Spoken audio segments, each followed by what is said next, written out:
अब बताओ सब। Sound problem, yes yes, tension मत लो। अब साउंड आ रहा है कि नहीं दोस्तों, जल्दी से बता दो। अब साउंड आ रहा है कि नहीं, यस और नो, फटाफट से। अब साउंड, यस, अब आ रहा होगा साउंड, यस। अब आ गया, आ गया, अब बोलो जल्दी से आया या नहीं। साउंड आया या नहीं, जल्दी से फटाफट से मेरे प्यारे दोस्तों, जल्दी से बता दो। आ गया, आ गया, आ गया, यस आ गया। चलो बहुत ही बढ़िया, थैंक यू सो मच, बहुत अच्छा। प्यारे दोस्तों, हंसते रहो, मुस्कुराते रहो और खूब मन लगा करके पढ़ते रहो। अब हम लोग लेसन 5 तक गद्य खंड कंप्लीट कर चुके हैं। अब हम लोग कर रहे हैं काव्य खंड, ताकि आपको सब कुछ का मजा मिलते चले, व्याकरण का भी, गद्य खंड का भी और काव्य खंड का भी। ठीक है, टेंशन नहीं लेने को, हंसते रहो, मुस्कुराते रहो और फिर बल्ले बल्ले करते रहो। दोस्तों आज हम लोग पढ़ने वाले हैं कड़बक। क्या पढ़ेंगे? कड़बक हम लोग पढ़ेंगे, जो सबसे पहला चैप्टर है काव्य खंड का। जो कविता वाला भाग है उसको हम लोग काव्य खंड कहते हैं। और काव्य खंड में मैं आपको बता दूं तो काव्य खंड में आपको जो चैप्टर पढ़ने हैं दोस्त, वो 13 चैप्टर शायद पढ़ना है। 13 चैप्टर, 13 चैप्टर में सबसे पहला जो चैप्टर होता है दोस्तों, वो हमारा हो जाता है काव्य खंड का, कड़बक पाठ का। कौन सा? कड़बक। तो हम लोग सब कुछ बल्ले बल्ले मजे से करेंगे, आप सबका प्यार चाहिए, आपका प्यार से। ठीक है, चलो तो हम शुरू करते हैं, है ना। शुरू करेंगे हम कड़बक पाठ का। कड़बक पाठ का, कड़बक जो है ये कहां से लिया गया है, ये सबसे बड़ा जो पॉइंट बनता है ये क्वेश्चन का, मैं आपको बताते चलूं कि कड़बक कहां से लिया गया और इस पाठ के लेखक जो हैं वो कौन है। ठीक है, पद्मावत, पद्मावत से लिया गया है। ये किससे लिया गया है? पद्मावत से लिया गया है। और कड़बक एक छंदों का भाग होता है जिसे हम लोग कड़बक कहते हैं। कड़बक इस चैप्टर का नाम भी रखा गया। मलिक मोहम्मद जायसी, मलिक मोहम्मद जायसी, जायसी जी हमारे इस पाठ के रचनाकार है, कवि हैं, लेखक हैं, जो भी समझना है समझिए। इस पाठ की रचना करने वाले जो हैं वो हमारे मलिक मोहम्मद जायसी जी। मलिक मोहम्मद जायसी जी जो कि एक सूफी संत थे। कौन थे? सूफी संत थे, ध्यान रखिएगा दोस्त। ठीक है, मलिक मोहम्मद जायसी जो है वो कड़बक पाठ के रचनाकार हैं। इनके बारे में हम लोग पढ़ेंगे। पहले हम लोग लेखक का परिचय बहुत ही अच्छे से करेंगे, क्योंकि आपको पता है मैं हर चैप्टर शुरू करने के पहले लेखक के बारे में जरूर बताता हूं, क्योंकि अगर आपको इनके बारे में अच्छे से नहीं पता होगा दोस्त, तो ऑब्जेक्टिव कई सारे क्वेश्चंस आपके छूट जाएंगे। ठीक है, तो सबसे पहला बात, आप सब कोई चैट सेक्शन में प्रैक्टिस करते चलना और प्लीज एक बार सारे कोई शेयर कर दो भाई। कम से कम 1000 बच्चे ना आए तो फिर मजा नहीं आता है। जितना हो सके शेयर कर दो आप लोग, फिर मजा आ जाएगा यार। आर्ट्स कॉमर्स साइंस के सारे बच्चे तो आएंगे ना फिर, है। चलो, तो कड़बक में बता दिया कि पद्मावत जो है, पद्मावती फिल्म भी था वो रत्न सेन वाला, आप सब पढ़े भी होंगे। तो पद्मावत का एक छंदों का भाग होता है और छंद के बाद इसमें दोहा भी, चौपाई के बाद दोहा भी आता है। इसमें कई सारे भाग इसके अंदर छुपे रहते हैं, छुपे रहते हैं इसके अंदर। वही हम लोग एक भाग जिसे हम लोग कड़बक कहेंगे। क्या कहेंगे? कड़बक। तो इसमें 2 कड़बक का चर्चा किया गया, 2 कड़बक का इसमें चर्चा किया गया है दोस्तों। मलिक मोहम्मद जायसी इस पाठ के रचनाकार हैं, जिनका जन्म अनुमानतः 1492 बताया जाता है। अनुमान निश्चित नहीं है, 1492 में ही हुआ था, पर अनुमानतः 15वीं सदी उत्तरार्ध अनुमानतः किया गया है कि 1492 में इनका जन्म हुआ था। और निधन इनका भी अनुमानतः 1548 में, निधन 1548 में अनुमान लगाया गया है। क्या लगाया गया दोस्तों? अनुमान लगाया गया है।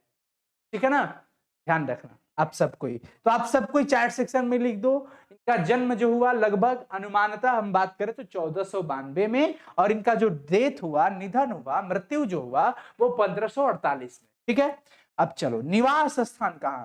जायस, कब्र अमेठी, उत्तर प्रदेश के अमेठी, कब्र अमेठी में एक जगह है जायस, जायस जगह है, वहीं पे इनका जन्म हुआ था। और इनका मूल नाम जो कहा जाए वो जायसी शब्द से ये ज्यादा, उपनाम, सॉरी उपनाम, जायसी से ये ज्यादा प्रचलित है। जायसी कहने का मतलब वही जायस के रहने वाले। इससे ये पता चलता है कि ये जायस के रहने वाले हैं, वही जायसी जी जिनका पूर्ण नाम है मलिक मोहम्मद जायसी, जो एक सूफी संत थे, फकीर थे।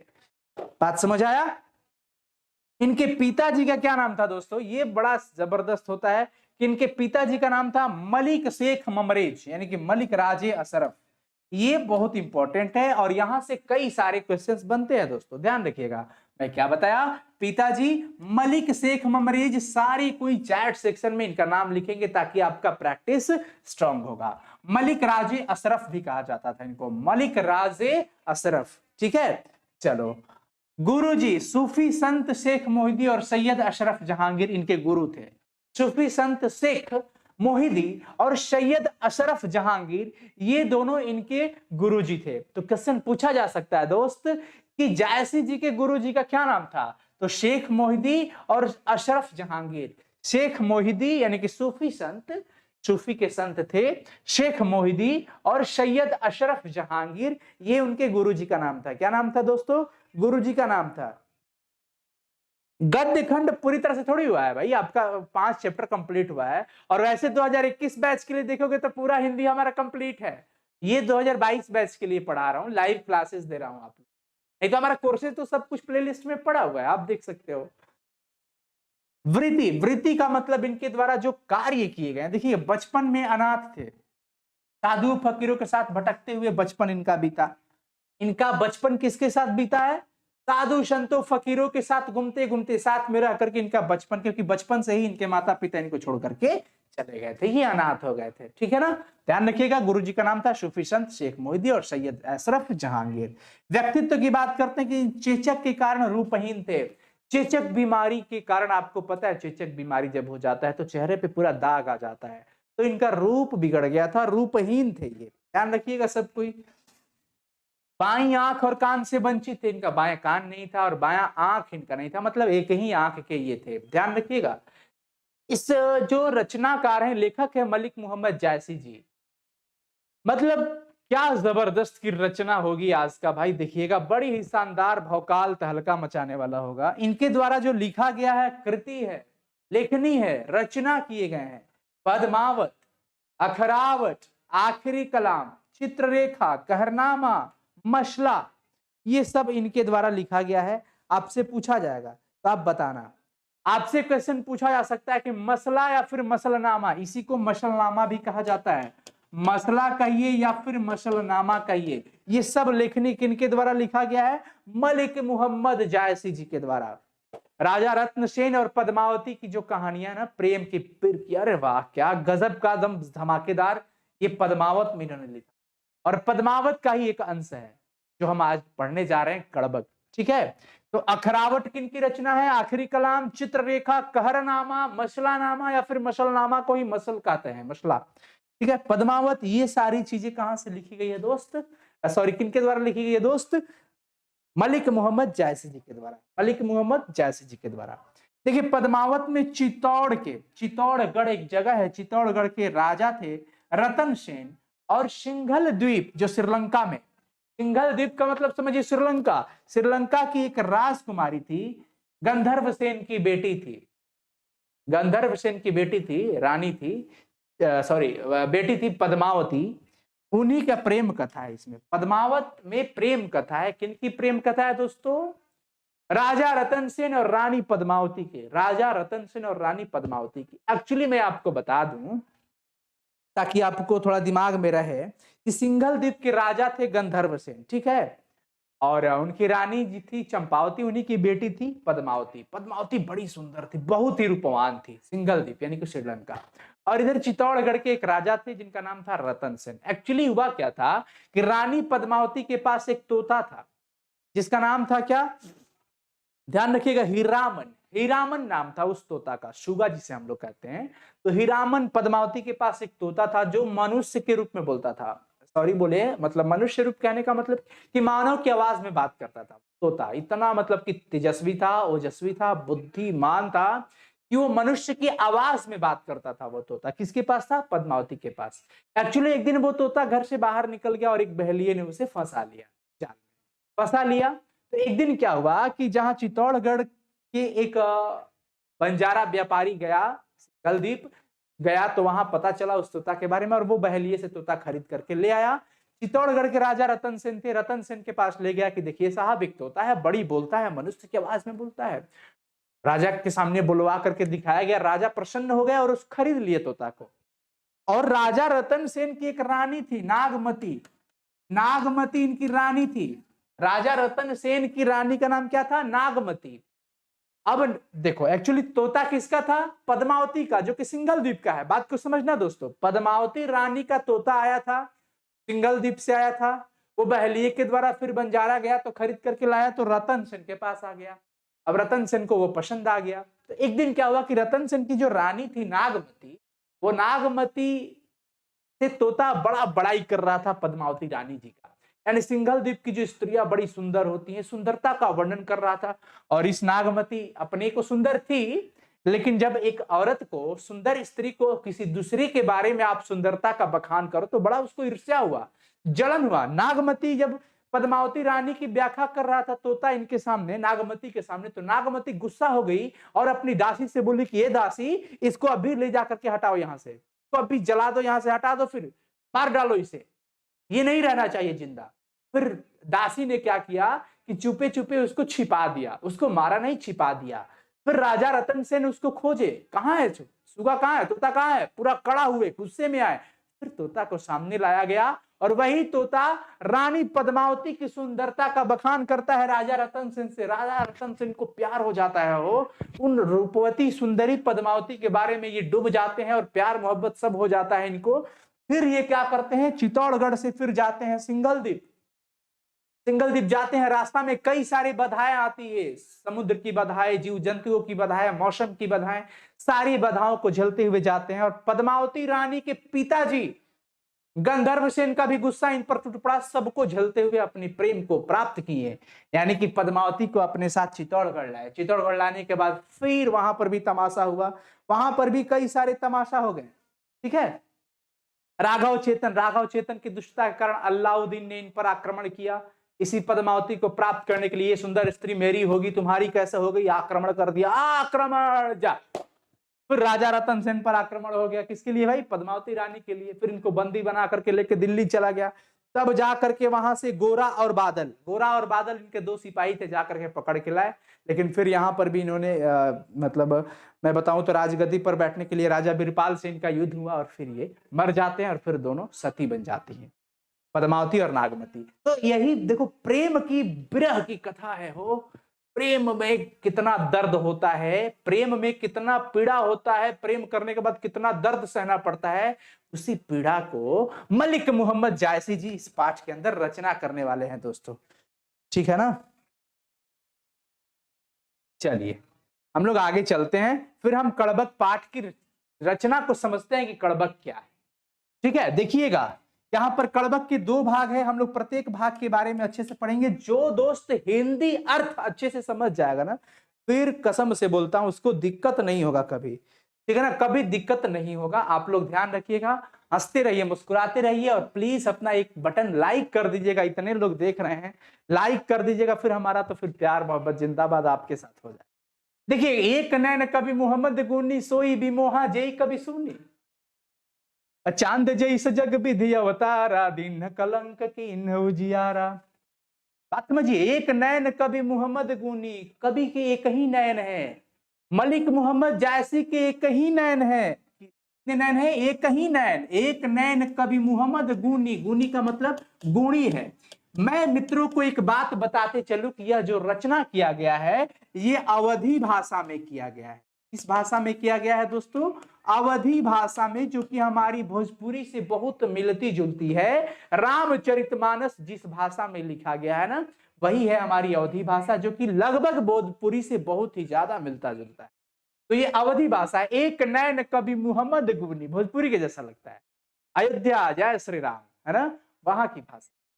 तो देखिए, ये एक मुसलमान, यहाँ पे बिल्कुल इनके व्यक्तित्व में लिखा हुआ है कि यह मुसलमान होते हुए भी ऐसा कुछ ऐसा नहीं था कि हमको अवधी भाषा से प्रेम नहीं है, हमको भक्ति भावना से। ये भक्ति धारा के कवि थे, वो भक्ति धारा के, ध्यान रखिएगा, जो मध्य युग को कहा जाता है। एक नैन कवि मोहम्मद गुनी, मोहम्मद के अंदर, इन मलिक मोहम्मद जायसी के अंदर कितने सारे गुण थे, एक नैन होते हुए भी इनके अंदर बहुत सारा गुण है। सोई बिमोहा जेई कभी सुनी, जो भी इन कवि को सुनते हैं वो मोह माया में पड़ जाते हैं। सोई बिमोहा, बिमोहा का मतलब मोह माया में पड़ जाना। इनके जो रचना को पढ़ता है, इनकी बातों को जो सुनता है, इनकी लेखनी को जो पढ़ता है, वो मोह माया में पड़ जाता है। अर्थ को समझना दोस्तों, चीज समझ में आ जाएगा। चांद जैस जग विधि अवतारा, विधि मतलब विधाता ने अवतार दिया, जन्म दिया इस जग में, किसको? चंद्रमा जैस को, चंद्रमा को, चंद्रमा को विधाता ने जन्म दिया है। चांद जैस जग विधि अवतारा, दिन कलंक की न उजियारा।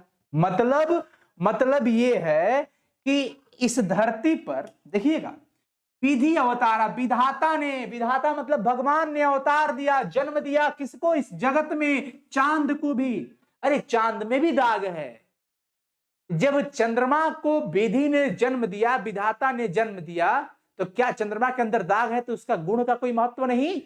दीन कलंक कीन उजियारा, उसके अंदर भी कलंक है, दाग है उसके अंदर, फिर भी वो पूरे संसार को उजियारा बनाए हुए है। अपने प्रकाश से सबको प्रकाशमान किए रहता है चांदनी रात। बातों को समझिएगा, यानी कि ऐसा नहीं है कि अगर एक दोष है तो उसका सारा मेरिट खत्म, उसका सारा गुण खत्म, ऐसा है क्या? बिल्कुल नहीं। तो मित्रों, आपके अंदर भी एक अगर कोई बुराई है तो आप इस चीज को लेकर के डीमोटिवेटेड ना हो। कोई बच्चे, हमारा नाक बड़ा है सर, हम दिखने में अच्छे नहीं लगते, डीमोटिवेट हो जाते हैं, मैं बाहर नहीं जा पाऊंगा, मेरा चेहरा देख करके लोग क्या सोचेंगे। अरे आपके सामने, दुनिया के सामने प्रमाण है। यहाँ पे कवि मलिक मोहम्मद जायसी जी चेचक की बीमारी से रूपहीन थे, एक आंख नहीं था इनका, फिर भी ये गुणवान अपने आप को कितना सेल्फ मोटिवेटेड कर रहे हैं, और दुनिया के लोगों को एक बहुत बड़ी सीख है ये, ठीक है ना। तो ये कह रहे हैं कि जब चांद में भी तो दाग है ना, लेकिन भगवान ने उनको जन्म दिया इस जगत में, इस जगत संसार में, चांद जैस जग विधि अवतारा, दिन कलंक, उनमें भी दाग है, उनमें भी कलंक दिया गया है, फिर भी वो उजियारा है। दाग रहते हुए भी वो, देखो डीमेरिट होते हुए भी मेरिट का यहां बखान किया जा रहा है। जग सुझा एक ही नैना, अरे पूरे जगत को हम समझ लिए हो, जग सुझा लिए, एक ही नैन से, एक आंख रहते हुए मैं सबको पढ़ लिया, पूरे जगत के लोगों को देख लिया, सब कुछ समझ लिया, बूझ लिया। उआ सुक अश नखतन माना, जैसे नक्षत्रों में एक शुक्र तारा है ना, उगता है शुक्र तारा, तो ताराओं के भीड़ में शुक्र जैसे ही दिखता है ना, लोग पहचान जाता है, वाह देखो वही शुक्र तारा है। वैसे ही इस जगत में अपने आप को बखान दे रहे हैं, कौन? जग सूझा एक ही नैना, मेरे एक ही नैन है, इस एक ही आंख से, एक ही नेत्र से मैं पूरे दुनिया को देख लिया, सबको समझ लिया, सबको परख लिया। जिस प्रकार से उगता है शुक्र तारा, नखतन महा, नखतन का मतलब हो जाता है नक्षत्र में, जैसे नक्षत्रों में तारों के समूह में शुक्र तारा की बखान होता है ना, यानी सब कुछ डिमेरिट के साथ मेरिट होना, यही चीज ये बता रहे हैं। चंद्रमा में भी दाग है, फिर भी वो अपने प्रकाश से दुनिया को प्रकाशमान किए हुए है ना। मेरे एक नैन है, फिर भी मैं एक ही नैन से पूरे जगत को समझ लिया हूं, जिस प्रकार से शुक्र तारा। जौ नहीं हम बही डाभ न होई, जिस प्रकार जब आम में चेप नहीं लगता है, आम में, आम का फल चेप नहीं लगे दोस्त, तो फिर उसमें सुगंध आएगा हो? है? बिना चेप लगे, बिना कोयलिया हुए उसमें कभी सुगंध आता है? कभी नहीं। जौ नहीं, जब तक आम में डाभ न होता है, चेप न लगे, तो नहीं, तब तक सुगंध बसाई न सोई, उस आम के फल में सुगंध नहीं आता है। तो जब तक आपसे गलती नहीं होगी तो सही कहां से होगा? डिमेरिट नहीं होगा तो मेरिट कहां से होगा? गलत नहीं होगा तो सही कहां से होगा? ठीक है। कि समुद्र पानी जो खारा, देखिए इतनी बड़ी समुद्र है लेकिन उसका पानी खारा है, समुद्र का पानी खारा है, बताइए, अथाह सागर। कि न समुद्र पानी जो खारा, समुद्र का पानी खारा है, खारा होते हुए भी, तो अति भय असूझ अपारा, फिर भी वो सबके बस का नहीं है, असूझ है, अपार है, असूझ है, इतना विशाल है। अरे पानी तो उसका खारा है, उसके अंदर तो दाग है, तो क्या दाग है तो वो बस उसकी दाग ही है, वो दाग छुप गए, पानी खारा है तो है, पर फिर भी वो असूझ है, अपार है। यानी कि समुद्र का पानी खारा होते हुए भी समुद्र असूझ है, समुद्र अपार है। चंद्रमा में दाग होते हुए भी चंद्रमा अपने प्रकाश से पूरी दुनिया को प्रकाशमान करता है। हमारे एक आंख है, हमारे चेचक बीमारियां है, तो क्या मेरे अंदर क्यों दाग है? अरे जैसे इन लोगों ये अपने मेरिट से अब पूरी दुनिया को प्रकाशमान कर रहे हैं, वैसे मैं भी हूं। कौन कहता है? लेखक कहते हैं। समझ में आ रहा है ना? चलो अगला बात करते हैं दोस्तों। जो सुमेरु त्रिशूल विनाशा, त्रिशूल शंकर जी के त्रिशूल से सुमेरु पर्वत को विनाश किया गया था। सुमेरु पर्वत के बारे में आप लोग जानते होंगे, थोड़ा सा धर्म से अगर जुड़े हो तो बच्चों। जो सुमेरु त्रिशूल विनाशा, शंकर जी के त्रिशूल से सुमेरु पर्वत को विनाश किया गया था। त्रिशूल मारा गया कि जाओ नष्ट हो जाओ। लेकिन देखो महिमा कि भाग कंचन गिरी, हो गया वो कंचन का, सोने का हो गया, लाग आकाश, इतना विशाल हो गया सोना का कि आकाश को छू। तो त्रिशूल मारा गया कि नष्ट हो जाओ सुमेरु पर्वत, और वही सुमेरु पर्वत आकाश में छूने लगा सोने का होकर के। तो देखो त्रिशूल मारने से उसमें अंदर मेरिट आ गया, क्या वो सोने का हो गया। तो अवगुण के आगे गुण छुप जाता है। हाँ, गुण ज्यादा होना चाहिए। चंद्रमा में दाग है, प्रकाश है, तो दाग छुप जाता है।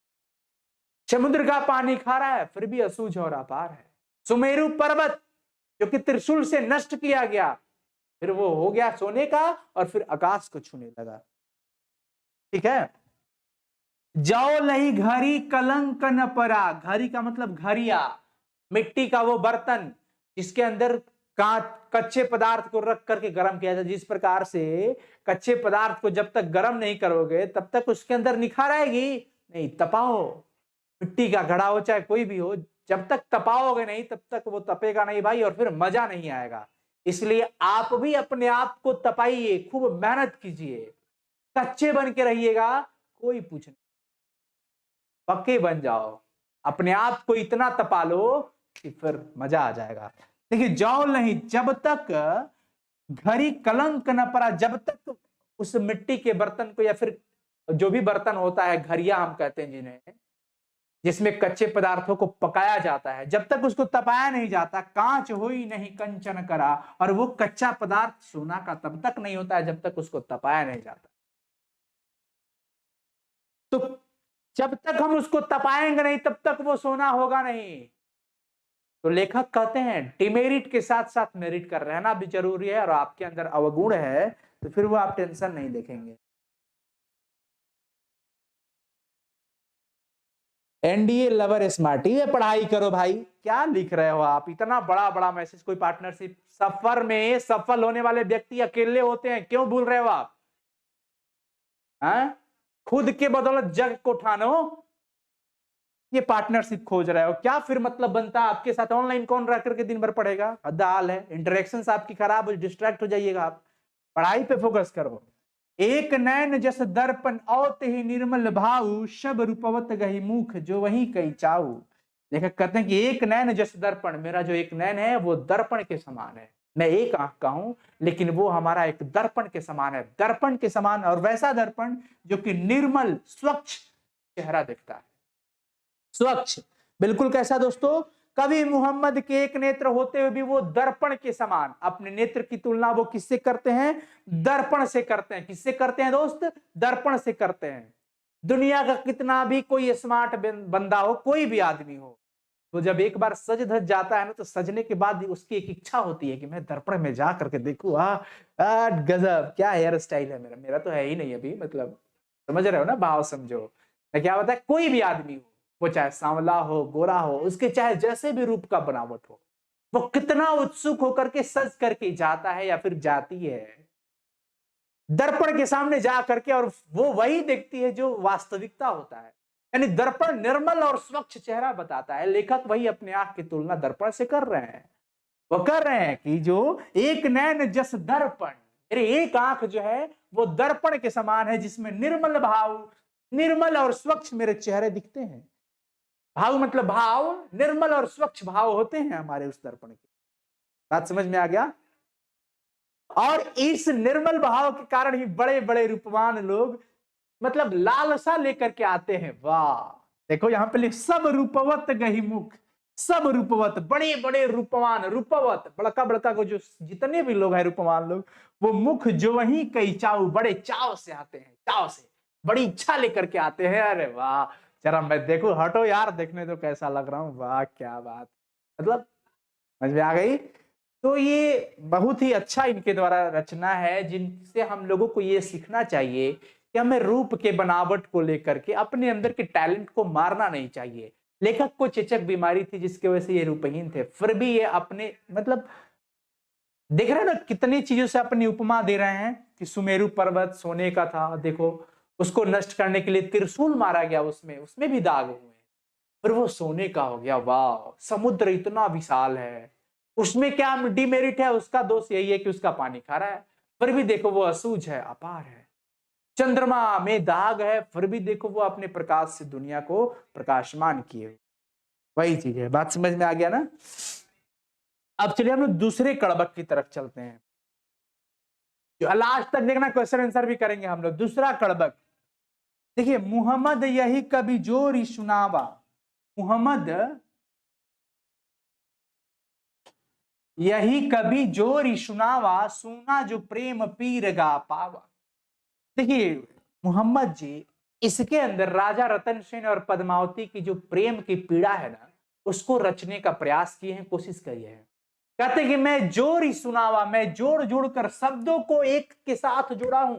जैसे जब मकान बनता है तो ईंट को मसाले के साथ जोड़ा जाता है, एक एक ईंट को चिपकाया जाता है वो बालू सीमेंट के मसाला बनाकर, मैं भी उस एक एक शब्दों को जोड़ करके इस प्रेम की कविता का निर्माण किया हूं। सुना जो प्रेम पीर गा पावा, जो भी इस कविता को सुना वो प्रेम का पीर हो गया, यानी प्रेम में क्या दर्द होता है वो भी करने लगा, वो भी समझने लगा, वो भी अनुभव करने लगा। मोहम्मद यही कभी जोरी सुनावा, कभी जोरी कर, जोरी का अर्थ क्या होता है? जोड़ना, शब्दों को जोड़ना। जैसे एक एक ईंट जोड़ करके दीवार की रचना हुई, वैसे एक एक शब्दों को जोड़े हैं। अरे दीवार को जोड़ने के लिए, ईंट को जोड़ने के लिए हम लोग मसाला का इस्तेमाल करते हैं, जिसे हम लोग सीमेंट और बालू जो नहीं होता है मिला करके दिया जाता है, पानी वगैरह। तो जोरी लाई रकत के लेई, हम तो लेई के लिए रकत का इस्तेमाल किया है, हम खून से एक एक शब्दों को जोड़े हैं। प्रेम की पीड़ा जो हुई है, दर्द, प्रेम में जो दर्द होता है, मैं एक एक शब्दों को रकत के लेई से जोड़ा। लेई जो सटाने वाला होता है दोस्तों, तो कहते हैं कि मैं जोड़ा हूं उस शब्दों को, उन्हें एक एक शब्दों को जोड़ा हूं रकत का लेई का इस्तेमाल करके। मैं लेई के रूप में रक्त का इस्तेमाल किया था, ईंट को जोड़ने के लिए आपने मसाले का इस्तेमाल किया था, पर मैं उन सारे शब्दों को जोड़ने के लिए रकत का लेई, खून के आंसुओं का इस्तेमाल किए थे। किसका? खून का। ध्यान रखिएगा। गाढ़ी प्रीति नैन जल भेई, आंसू हमारे आंख से नीर बहने लगते थे। जो भी सुना उसका ध्यान रखिएगा। मैंने इस कथा को रक्त रूपी लेई के द्वारा जोड़ा है और गाढ़ी प्रीति को आंसुओं से भिगा दिया है। गाढ़ी प्रीति नैन जल भेई, आंसुओं से भीग गए हैं नैन, आंख। आओ मन जानी कविता या सकीनहा, आओ मन, मेरा मन जानता है कि मैं इस कविता की रचना किस लिए किया। आओ मन जानी, मेरा मन जानता है, कविता या सकीना, मैं इस कविता की रचना क्यों की है। मैंने अपने मन में यह विचार रख करके इस ग्रंथ की रचना की है। क्या विचार रख करके? कि मकु यह रहे जगत मह चिन्हा। मकु का अर्थ हो जाता है शायद। क्या हो जाता है? शायद। लेखक कहते हैं, मलिक मोहम्मद जायसी कहते हैं कि मैं इस कविता का रचना इसलिए किया ताकि यह रहे जगत मह चिन्हा, पूरे जगत में यह हमारी एक पहचान रह जाए। देखिए इंसान मर जाता है लेकिन उसकी कृति रह जाती है। इंसान, आज कई सारे लोग हमारे धरती पर नहीं हैं, लेकिन उनका बखान हम लोग करते हैं। बाबू वीर कुंवर सिंह हो गए, नेताजी सुभाष चंद्र बोस हो गए, भगत सिंह हो गए, अटल बिहारी वाजपेयी जी हो गए, बहुत सारे लोग हैं जो इस धरती पर नहीं है, लेकिन उनकी गुणगान, उनकी कृति रह गई है और उन्हीं कृतियों से उनकी पहचान की जाती है। तो वही कह रहे हैं लेखक कि मैं इस कविता को मैं मन में विचार रख करके इसलिए लिखा हूं कि शायद यह रहे जगत, ये जगत में रहे मह चिन्हा, जिससे मेरे को चिन्हा जाए, मेरा पहचान हो, लोग मुझे याद करें इसकी वजह से, इसलिए मैं इस कविता का रचना किया। कहां सो रतन सेनी अस राजा, बताइए वो राजा रतन सेन अब कहां रहे? लेखक कर रहे हैं, कहां सो रतन सेनी अस राजा, अब वो राजा रतन सेन नहीं रहे। वही राजा रतन सेन, चित्तौड़गढ़ के राजा थे रतन सेन। मैं जो आपको शुरू में बताया था, पद्मावत का एक छोटा सा हिस्सा में आपको बताया था, जिसमें राजा रतन सेन की चर्चा हुई थी, रानी पद्मावती की, अल्लाउद्दीन की, वो तोता का। लेखक कह रहे हैं कि कहां सो रतन सेनी अस राजा, रतन सेन अस राजा अब कहां रहे, कहां रहा वो सुगा। कहाँ सुहासी बुद्धि उपराजा, इतना तेज बुद्धि वाला वो सुगा जो था तोता, वो कहाँ रहा? नहीं रहा। कहाँ अलाउद्दीन सुल्तानु, कहाँ रहे वो अलाउद्दीन सुल्तानु जो रानी पद्मावती को प्राप्त करने के लिए राजा रतन सेन पर आक्रमण किए थे? न राजा रतन सेन रहे, ना सुगा रहा। वो इतना बुद्धि उपराजा, इतना तेज ओजस्वी बुद्धि वाला, न सुगा रहा, न राजा रतन सेन रहे, नहीं अलाउद्दीन रही। कहाँ राघव जेई की न बखानू, कहाँ राघव चेतन जातो? कोई नहीं। कहाँ है राघव चेतन?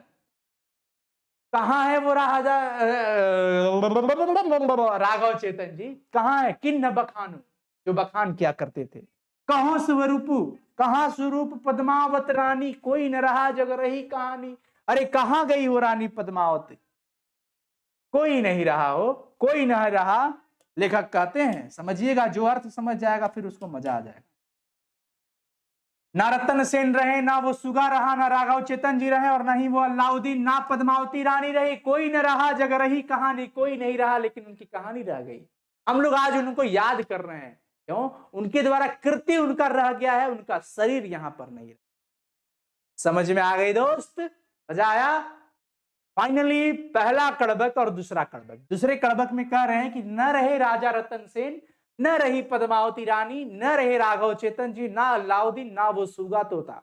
कोई नहीं रहा हो, कोई न रहा जग रही कहानी। इस जगत में सिर्फ उनकी कहानी रह गई, उनकी कृति रह गई। अरे धनी सो पुरखु जस कीर्ति जासु, फूल मरे पे मरे न बासु। मतलब कहते हैं कि धनी सो, धन्य है वो पुरखु, पुरखु मतलब पुरुष, धनी सो पुरखु जस कीर्ति जासु। धन्य है वो पुरुष, ध्यान रखिएगा, जिसके यश की कृति रहती है। धन्य है धनी सो पुरखु जस कीर्ति जासु, फूल मरे पर मरे न बासु। मतलब कह रहे हैं कि धनी सो पुरखु, वो धन्य है वो पुरुष, जस कीर्ति जासु, जिसका कृति यश, यश अच्छे कर्म के फल यहाँ विद्यमान है, वो धन है। अरे फूल मरे पे मरे न बासु, फूल मर जाता है, भले टहनी से फूल गिरता है पर उसका सुगंध नहीं मरता हो। इंसान भले ही मर जाता है, उसकी मृत शरीर हो जाती है, पर उसके द्वारा किया गया कर्म इस धरा पर रहता है, वही गवाता है। दो तरह के लोग, एक के मरने के बाद आंसू सब पूरी दुनिया विलाप करती है, पूरी दुनिया रोती है, और एक के मरने के बाद किसी को कोई टेंशन नहीं। तो जैसा करनी वैसा भरनी। जो परोपकार करता होगा, जो अच्छा इंसान होगा, जो लोगों की भलाई सोचता होगा, अगर उसकी मृत्यु हो जाए तो सबके दिल रो जाते हैं, सबके आहा, ओहो बड़ा अच्छा फलन आदमी था, अब क्या बेचारा नहीं रहा, बड़ा दुख हुआ, भगवान ये अच्छा नहीं। सब रोते हैं उसके लिए। पर अगर कुकर्मी आदमी मर जाए, आतंकवाद मर जाओ, मतलब एक बेकार इंसान जिसकी वजह से पूरा गांव मोहल्ला परेशान रहता है, चलो मारो मर गया, अच्छा हुआ यार, अच्छा हुआ, इतना परेशान करके रखता। तो गवाता वही है जो जस करहि तसहि फल चाखा।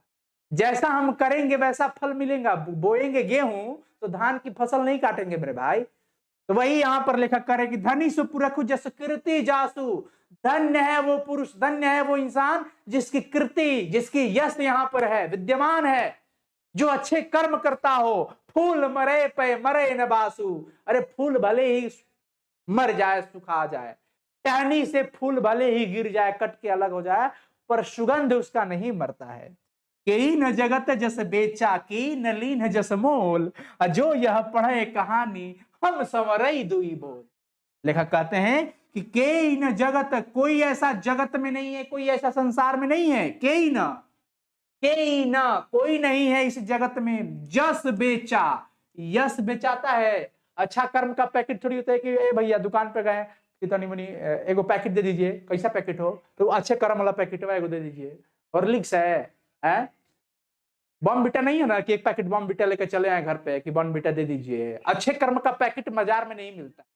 अच्छे कर्म हमारे द्वारा किया गया कर्म का फल आप कीजिए, हम करेंगे, जो करेगा वो पाएगा। अरे अब तो ऑनलाइन जमाना है, सुबह के किए शाम के, इनपुट तो तुरंत आउटपुट, सुबह करोगे तो शाम को मिल जाएगा। तो लेखक कहते हैं कि इस धरती पर, इस जगत में जस ना बेचाला ना बबुआ किनाला, ना कोई जस बेचता है ना खरीदता है। इसका जो मोल है, जस के महत्व का, मोल का, न बेचाता है न खरीदाता है, ये कर्मों के द्वारा ही आता है। आप जैसा करेंगे, हम तरह का ए बबुआ तो तू हमारे भैया कहबे करोगे, बोलो हम तुमको बोलेंगे ए बबुआ ए बबी तो हाँ भैया। अगर हम तुमको बोलेंगे अरे सिंपल, अरे वही है, जैसा करेंगे वैसा पाएंगे। बड़ों का इज्जत हम करेंगे तो बच्चे या फिर लोग हमारी इज्जत करेंगे। इज्जत करो तो इज्जत मिलेगा, सिंपल सा चीज है। हम अपने माँ बाप को कष्ट देंगे तो हमें भी हमारे संतान कष्ट देंगे, ये आप भूलिए मत।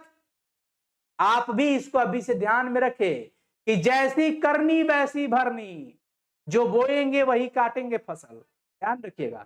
इसलिए बड़ों का आदर करें, आदर्श बने, संस्कारी बने, अनुशासित बने। लेखक कहते हैं कि इस जगत में जस न खरीदाता है न बेचाता है, ना ना बिल्कुल ना हो।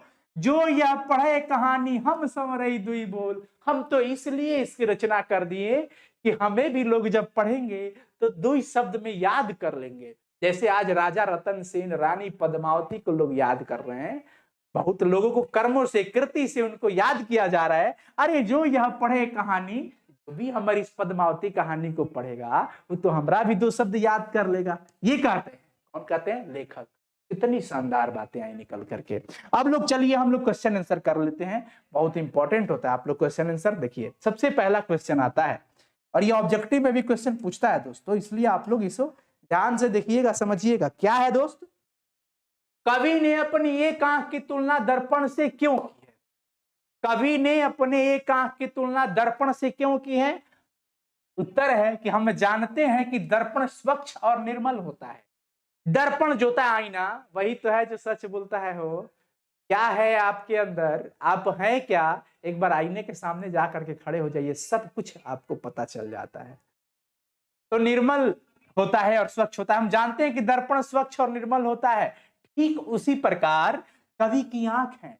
कवि अपने आंख की जो उपमा दे रहे हैं ना, वो दर्पण से दे रहे हैं और कह रहे हैं कि दर्पण एकदम स्वच्छ है, निर्मल है। वाह वाह, क्या बात। कोई भी व्यक्ति अपनी छवि जिस प्रकार साफ एवं स्पष्ट रूप से दर्पण में देख पाता है, कोई भी व्यक्ति, ठीक उसी प्रकार कवि की भी आंख जो है ना, वो स्वच्छता और पारदर्शिता का प्रतीक है। कवि भी कहते हैं कि हम भी समदर्शी हैं, सबको एक समान इसी आंख से देखते हैं, स्वच्छ रूप से, निर्मल रूप से। सबका इमेज हमारी आंखों में भी स्वच्छ साफ सुथरा बनता है। हमारी एक ही आंख है तो क्या है? अरे चंद्रमा में भी दाग है, हो समुद्र के भी पानी खारा होते हैं, सुमेरु को भी त्रिशूल लगा था, ऐसे हम भी हैं। अरे आम में चेप लगा था तभी वो सुगंधित हुआ था, हमारे में भी दोष है। अरे तभी तो हम महान बने। तो आपके अंदर अगर कुछ डिमेरिट है तो आप उस डिमेरिट के वजह से डिमोटिवेट ना हो, उसको मेरिट में बदलो। अतः कवि ने अपनी एक आंख की तुलना दर्पण से की है। ऑब्जेक्टिव क्वेश्चन पूछेगा कि कवि ने अपने एक आंख की तुलना किससे की है, तो दर्पण से। मंजिल पहाड़ है तो हम भी माझी हैं, जब तक तोड़ेंगे नहीं तब तक छोड़ेंगे नहीं। बहुत कमाल का लिखा है चंदन, वेरी गुड, तालिया, कमाल कर दिए। जब तक तोड़ेंगे नहीं तब तक छोड़ेंगे नहीं, है ना? क्या बात है। चलिए क्वेश्चन नंबर 1 हो गया। दूसरा नंबर क्वेश्चन है कि पहले कड़बक में हमारे कुछ शब्द आए हैं दोस्त, उसके बारे में। पहले कड़बक में कलंक, कांच और कंचन से क्या तात्पर्य है, चीजों को समझिएगा। कवि ने कलंक, कांच और कंचन शब्दों का उपयोग करके अपने विचारों को प्रकट किया है। कवि का नाम है मलिक मोहम्मद जायसी। कलंक शब्द की चर्चा करते हुए लेखक यह कहते हैं कि चंद्रमा में भी दाग होते हैं जी, और चंद्रमा में दाग होते हुए भी वो संसार को रोशनी देता है, अर्थात उस रोशनी के आगे वो काला दाग का कोई मोल नहीं रहा। प्रकाशमान के आगे वो इतना सुंदर उसका प्रकाश है कि उसके सामने उस काले दाग का कोई महत्व नहीं है। कहते हैं उस रोशनी के आगे वो काला धब्बा का कोई मोल नहीं रहा। अतः गुणवान में अगर कुछ अवगुण भी हो, जो गुणवान व्यक्ति होता है उसके अंदर कुछ अवगुण भी आ जाए, जैसे देखिए अटल बिहारी वाजपेयी जी को, उनका बाल हमेशा देखिएगा वो तेरे नाम के, तो वो उस टाइप के थे। आप भी पढ़ो, पढ़ करके बड़े बड़े बाल भी रखोगे ना तो मम्मी तुमको डांटेंगी नहीं। चलो चलता है, बच्चा है, पढ़ता है, मेहनत कर रहा है। अब पढ़े भी नहीं और इतना बड़का बड़का को बाल, हाँ चोटी बांध लो, लड़की क्यों नहीं हो गए, चूड़िया पहन लो। नालायक कहीं के, पढ़ता लिखता तो है नहीं, दिन भर गली गली घूमते रहता है, देखता है कि कहाँ किसकी घरों में सुंदर स्त्री, ये सब ऐसा सुनने को मिल जाएगा। इसलिए मेरिट रखो। गुणवान में अगर कुछ अवगुण भी हो जाए तो उसकी गुण के आगे वो अवगुण तो गुण के सामने उसका जो डिमेरिट है दोस्त वो छुप। अब तेरे नाम झाड़ कर पढ़ो लिखो है ना, तेरे नाम झाड़ो एकदम डंडा उठा करके पापा मारेंगे तुमको कि बस आज नालायक हो गया, पढ़ता लिखता है नहीं, बाल हेयर स्टाइल बनाता है। अब देखिए फिर यहाँ पर दूसरा एक कलंक का जो है, कलंक हम लोग कर रही है कांच के बारे में शब्द है। कांच शब्द का प्रयोग करते हुए लेखक कहते हैं कि जिस प्रकार कच्चा सोना हो या फिर कोई भी कच्चा पदार्थ हो, उसको गला कर तपा कर असली सोना में बदला जाता है। कच्चा सोना को जब तक तपाएंगे नहीं, जब तक गलाएंगे नहीं, तब तक वो भैया असली सोना होने वाला नहीं है, शुद्ध नहीं होगा, वह अशुद्ध ही रहेगा। उसी प्रकार इंसान को भी संघर्ष करना चाहिए। जिस प्रकार कच्चे सोना को गलाकर तपाकर असली सोना में बदला जाता है, उसी प्रकार इंसान को बिना संघर्ष, बिना तपस्या और बिना त्याग की श्रेष्ठता और सफलता कहां नसीब है। जब तक तोड़ेंगे नहीं तब तक छोड़ेंगे नहीं। समझ आया? तो संघर्ष करो दोस्त, तपस्या करो, त्याग करो, फिर सफलता किसकी माँ और बाप का किसी का औकात नहीं ना जो तुमको सफल होने से रोके। देखिए कितना अच्छी बात यहाँ पे है। कंचन शब्द का प्रयोग किया जा रहा है। कंचन शब्द का प्रयोग कहां पर किया गया था? वही सुमेरु पर्वत वाला में। कंचन शब्द का प्रयोग करते हुए लेखक यह कहते हैं कि जैसे शंकर के त्रिशूल द्वारा नष्ट किए जाने पर सुमेरु पर्वत सोने का हो गया था, वैसे ही सज्जनों की संगति से दुर्जन भी श्रेष्ठ बन जाते हैं। दुष्ट व्यक्ति का भी अगर दोस्ती सज्जन व्यक्ति से हो जाए ना, तो वो भी सज्जन धीरे धीरे बन जाता है। सुमेरु पर्वत को त्रिशूल लगा था नष्ट करने के लिए, लेकिन वो सोने का हो गया। हा प्रभु शंकर जी की महिमा हुई हो, शिव जी के त्रिशूल लगे सुमेरु को और वो सोने का हो गया। क्या बात है, हर हर महादेव। चीजें समझ में आ रही है ना? चलिए दूसरा क्वेश्चन भी हो गया। तीसरा है कि पहले कड़बक में व्यंजित जायसी के आत्मविश्वास, ये आत्मविश्वास इनके बड़ी तगड़े थे। इस आत्मविश्वास का परिचय अपने शब्दों में दे। देखिए पहले कड़बक में कवि अपने आत्मविश्वास को दर्शाया है। कवि का एक ही आंख है, वो चेचक के कारण रूपहीन है, लेकिन रूप का और एक आंख के न होने से इंसान का महत्व कम नहीं हो जाता। एक आंख नहीं है और रूप खराब है तो इंसान का महत्व कम नहीं हो जाता हो। उस माँ से पूछो, उस माँ से पूछो जिसके एक बेटे है और सिर्फ वो इस बात से खुश रहती कि बस मेरा बेटा है। रूप कैसा भी हो, उसको रूप से कोई मतलब नहीं। शरीर कैसा भी हो, बस वो उतना ही दुलार करती है उस बेटे को जितना अन्य बेटे को अन्य मां कर, है ना। वो चेचक के कारण रूपहीन है, लेकिन रूप का और एक आंख के न होने से इंसान का महत्व कम नहीं हो जाता। कभी दृढ़ आत्मविश्वास के साथ कहते हैं कि दाग तो चंद्रमा में भी है, दाग तो चंद्रमा में भी है, फिर भी वो सारा जग को प्रकाशित करता है। चंद्रमा में भी दाग है, फिर भी पूरी दुनिया को प्रकाशित करके रखा है वो।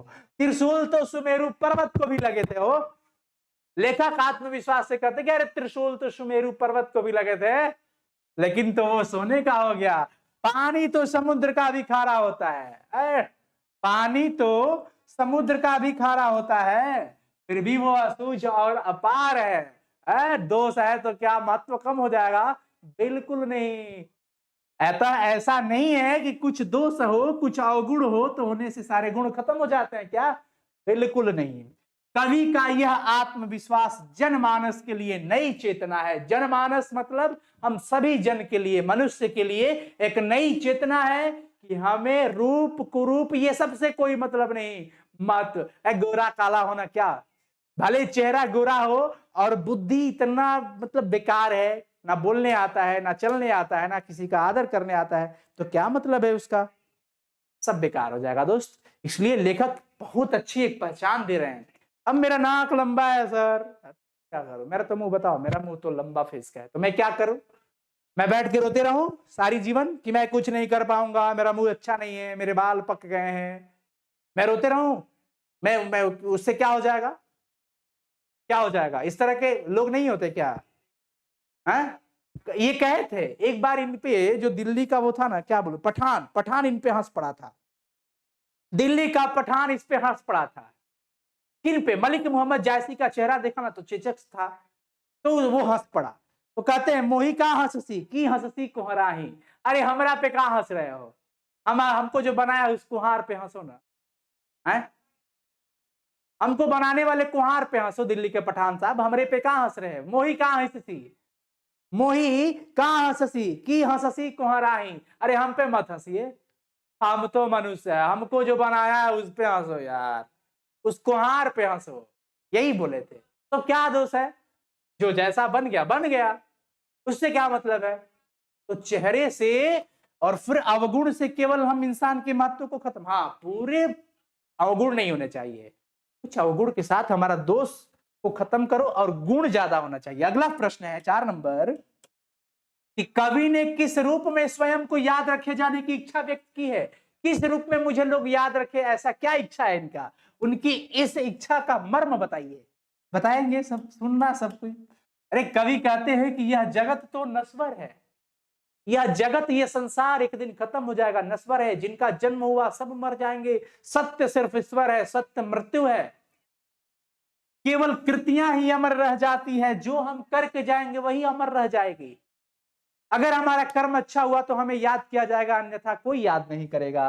तो जिस प्रकार पुष्प अपने नश्वर शरीर त्याग कर देता है किंतु उसकी सुगंध रह जाती है धरती पर, ठीक उसी प्रकार महान व्यक्ति भी इस धाम पर जन्म लेकर अपनी कृति से ही याद किया जाएगा। यही धाम है जहां पर हम जन्म लेते हैं, यहीं पर हमें मृत्यु प्राप्त होगा, यही स्वर्ग लोक भी है, यही हमारे लिए नरक लोक भी है, लेकिन हमें हमारी कृति से ही यहाँ पर पहचान होगा, हम अपनी कृति से ही अपना पहचान यहाँ छोड़ जाते हैं। अतः कभी भी अपनी कृति से ही अपने को याद रखे जाने की इच्छा व्यक्त करते हैं, कहते हैं कि अरे हम भी अपनी कृति से ही हम लिख दिए पद्मावत जो पढ़े, तो हमें भी 2 शब्दों में लोग याद रखेंगे, बस इतना ही काफी है हमारे लिए। कौन बता कहता है, लेखक। चलो समझ में आ गया होगा। भाव स्पष्ट करे, जो लहियम बहिडाभ न होई तो लही सुगंध बसाई न सोई, भावना स्पष्ट करना है। तो भाव व्यक्त या फिर भावार्थ ये सब जो भी हो, मैं बार बार बताता हूं दोस्तों कि अगर ऐसे प्रश्न आए तो आपको प्रस्तुत पंक्ति या फलाना पाठ से ली गई है, ये सब हम बताते हैं ना जी। तो जौ लहियम बहिडाभ न होई तो लही सुगंध बसाई न सोई, अरे जब तक आम में चेप नहीं लगेगा तब तक आमवा में सुगंध नहीं आएगा। तो कोयलिया बोले हो गई ले भोरा भी नुसार, ऐसा होता है ना जी, तो कोयलिया लगना चाहिए इसमें अंदर। प्रस्तुत पंक्तियां मलिक मोहम्मद जायसी द्वारा रचित कड़बक 1 से ली गई है, कड़बक 1 है। कवि इस पंक्ति के माध्यम से कहना चाहते हैं कि जिस प्रकार आम में सुगंध आने के लिए उसकी डाभ युक्त मंजरियों का निकलना यानी कि चेप लगना बहुत ही जरूरी होता है, देखना उकनवा पे नहीं निकलता है जी चेप टाइप का, वही रहता है। उसी प्रकार बिना दोष के पुरुष में गरिमा नहीं आती। अरे गलती करेंगे तभी तो सही सीखेंगे ही, बताइए। स्क्रीनशॉट का टेंशन मत लो रितिका, रितेश, अच्छा आप भी जो भी हो बच्चे, मैं क्लास खत्म होने के बाद इसका आपको पीडीएफ दे दूंगा टेलीग्राम पे, ठीक है ना, क्योंकि क्वेश्चन आंसर है ना, यहाँ पे बस आप समझते रहो, फिर मजा आएगा दोस्तों। अब ऐसा नहीं है कि हमने यही लिखा तो आप भी वही छाप दो परीक्षा में, आप अपने शब्दों में भी लिख सकते हैं, यथासंभव परीक्षार्थी अपने शब्दों में ही उत्तर दे। अरे हम जिएंगे और मरेंगे ऐ वतन तेरे लिए, दिल दिया है जा भी देंगे ऐ वतन तेरे लिए। समझ आया? तो अपनी कृति से ही यहाँ लोगों की बखान होती है, यहाँ पहचान होती है दोस्त। तो जिस प्रकार जब तक दोष नहीं आएगा तब तक गरिमा का कहां सवाल है आने। अगला प्रश्न हमारे सामने होता है कि रकत के लेई का क्या अर्थ है? रकत के लेई का अर्थ, लेई का मतलब हो जाता है गोंद, लेई का अर्थ क्या होता है दोस्तों? गोंद हो जाता है। रकत मतलब खून हो जाता है, रकत मतलब क्या हो जाता है? खून हो जाता है। तो रकत के लेई का अर्थ होता है खून का गोंद। कवि इस पंक्ति के माध्यम से यह कहना चाहते हैं कि वे अपने काव्य को, इस कविता को रक्त की लेई लगाकर जोड़े हैं, जो गाढ़ी प्रीति के नयन जल में भिगोई हुई है। जो भी इसको पढ़ेगा, मैं अपने खून का एक एक मतलब बूंद लगाया हूं, उन खून के गोंद से एक एक शब्दों को जोड़ करके इस कविता को रचना किया हूं। तो प्रेम के पीर, देखिए वैसे घनानंद जी को जाना जाता है, लेकिन आपके बच्चे सुन लो, क्लास 12th वाले बच्चे, प्रेम के पीर किस कवि को कहा जाता है? तो मलिक मोहम्मद जायसी को। इस बात को नोट कर लेना आप, प्रेम के पीर कवि किसको कहा जाता है? मलिक मोहम्मद जायसी को। वैसे घनानंद जी भी है, लेकिन आपके पठित पाठ के आधार पर आपके सिलेबस में अगर क्वेश्चन पूछा जाए दोस्त कि मलिक मोहम्मद जायसी को प्रेम का पीर कहा जाता है नहीं, तो यस, मलिक मोहम्मद जायसी को ही प्रेम का पीर कहा जाता है कवि। प्रेम के पीर, पीर मतलब पीड़ा, पीड़ा मतलब दर्द। जो प्रेम में पीड़ा को अनुभव करते हैं, दर्द सहते हैं, उन्हीं को प्रेम का पीर कहा जाता है। चलिए, समझ आ गया होगा। अगला है 7 नंबर सवाल कि मोहम्मद यही कवि जोरी सुनावा। यहां कवि जो है वो जोरी शब्द का प्रयोग किस अर्थ में करते हैं? जोरी, मैं आपको बताया था कि कवि ने यहाँ जोरी शब्द का प्रयोग जोड़कर के अर्थ में किया है। जैसे एक एक ईंट को जोड़ करके दीवार बनाई जाती है, वैसे एक एक शब्दों को जोड़ करके कवि ने पूरे काव्य की रचना की। इस पंक्ति के माध्यम से कवि यह बताना चाहते हैं कि वो इस कथा को जोड़कर बनाया है, जोड़कर सुनाया भी है। जिसने भी इसे सुना उसे प्रेम की पीड़ा का अनुभव हुआ। जो भी हमारे काव्य को सुना उनको प्रेम का पीड़ा, दर्द का अनुभव हुआ। ठीक है दोस्त, समझ आया? मैं बता दूं फिर से, सारे सब्जेक्ट का आपको कोर्स यहाँ पर मिलते रहेगा। Physics, chemistry, math, Hindi, English सब कुछ मिलता रहेगा यूट्यूब पे। हम हमेशा देते रहेंगे, भले एप्लीकेशन पे हम देते रहेंगे, वो अलग चीज है, ठीक है ना, लेकिन यहाँ पर भी हम आपको देते रहेंगे। दूसरे कड़बक का भाव, हा, दूसरा कड़बक जिसमें राजा रतन सेन रानी पद्मावती के प्यार का बखान है। अरे दूसरे कड़बक में कवि अपने काव्य और उसकी कथा सृष्टि के बारे में हमें बताते हैं। वे कहते हैं कि उन्होंने इसे रक्त की लेई लगाकर जोड़ा है, ठीक है ना। अब न वह राजा रतन सेन है, न वह रानी पद्मावती है, नहीं बुद्धिमान सुगा, सुगा मतलब आप समझिएगा तोता, सुगा, वो तोता भी नहीं रहा, नहीं राघव चेतन रहे और नहीं अल्लाउद्दीन रहे, कोई नहीं रहा, कोई न रहा, जग रही कहानी, कोई नहीं रहा हो, इनमें आज कोई नहीं रहा, किंतु उनके यश के रूप में कहानी रह गई है, उनके कर्म रह गए हैं, उनकी कृति रह गई है। फूल झड़कर नष्ट हो जाता है पर उसकी खुशबू रह जाती है। इस प्रकार से इंसान इस नश्वर शरीर का त्याग भले ही कर दे पर वो अमर रह जाता है, अपनी कृति से, अपने कर्म से, अपने बखानों से रह जाता है।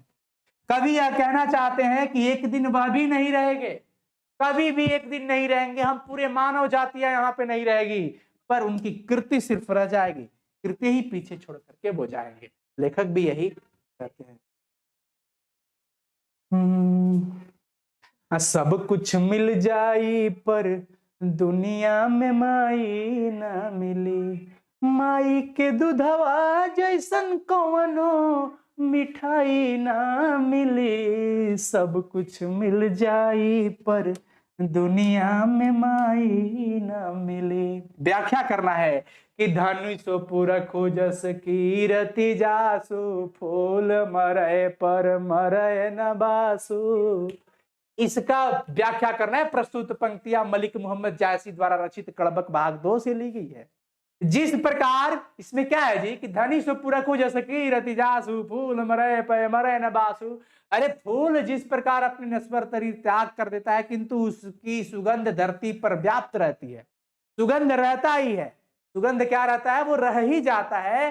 ठीक उसी प्रकार महान व्यक्ति भी इस धाम पर जन्म लेकर अपनी कृति से ही अपना पहचान यहाँ छोड़ जाता है। शरीर तो भले ही नश्वर है, वो तो मरेगा ही, ठीक है ना। चलिए 9 नंबर हो गया। मुझे लगता है अब ये चैप्टर हम लोग का खत्म। चलिए चैप्टर खत्म हो गया दोस्तों। अगर आप चाहो तो इसका सारांश देख सकते हो, वैसे मैं भेज दूंगा। सारांश में तो कुछ बहुत बड़ी चीज नहीं है, मैं एक इसका छोटा सा वीडियो बना के डाल दूंगा। ठीक है दोस्त, समझ में आया? Thank you so much. हंसते रहो, मुस्कुराते रहो। लगातार संगीत की दुनिया में हम आपको अपना देते रहेंगे पढ़ाई। हर चीजों को हम लोग अच्छे से समझेंगे। काव्य है तो लय के अनुसार पढ़ेंगे, मजा आएगा निश्चित ही आपको और समझ आएगा। आप इसका नोट्स बनाते चलेंगे, ठीक है ना। नोट्स बनाते रहिए और अपने शब्दों का बखान करते रहिए, अपने शब्दों में इसे लिखिए और बेहतर लगेगा। जो आप समझ रहे हैं उसी शब्दों में लिखे। Thank you so much. सारे सब्जेक्ट्स यूट्यूब पर हमारे साइंस संगर यूट्यूब चैनल, जो कि आपका ही चैनल है, इस पर मिलता रहेगा। Thank you so much. आप इस चैनल पर नए हैं तो प्लीज इस चैनल को सब्सक्राइब करके बगल के बेल आइकन को क्लिक करके ऑल नोटिफिकेशन को ऑन कर लेंगे, ताकि हम कुछ भी यहाँ पे दिस दैट करें तो आपको सबसे पहले नोटिफिकेशन मिले। Thank you so much. And हो गया दोस्तों, आज का ये सेशन एंड हुआ। फिर नेक्स्ट क्लास में हम इसका ऑब्जेक्टिव सेशन करेंगे। बहुत ही मजा आएगा, आपको कभी दिक्कत नहीं होगा, कभी दिक्कत नहीं होगा दोस्तों, कभी दिक्कत नहीं होगा।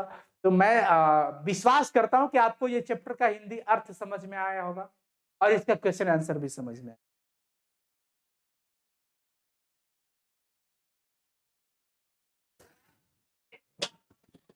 चलो जी, कुछ कहना है किसी बच्चे को? किसी बच्चे को कुछ नहीं कहना है? कल एक्चुअली मैं बता देता हूँ कुछ बच्चों को कि विद्याकुल पर भी हम लोग कोर्स शुरू करने जा रहे हैं, ठीक है?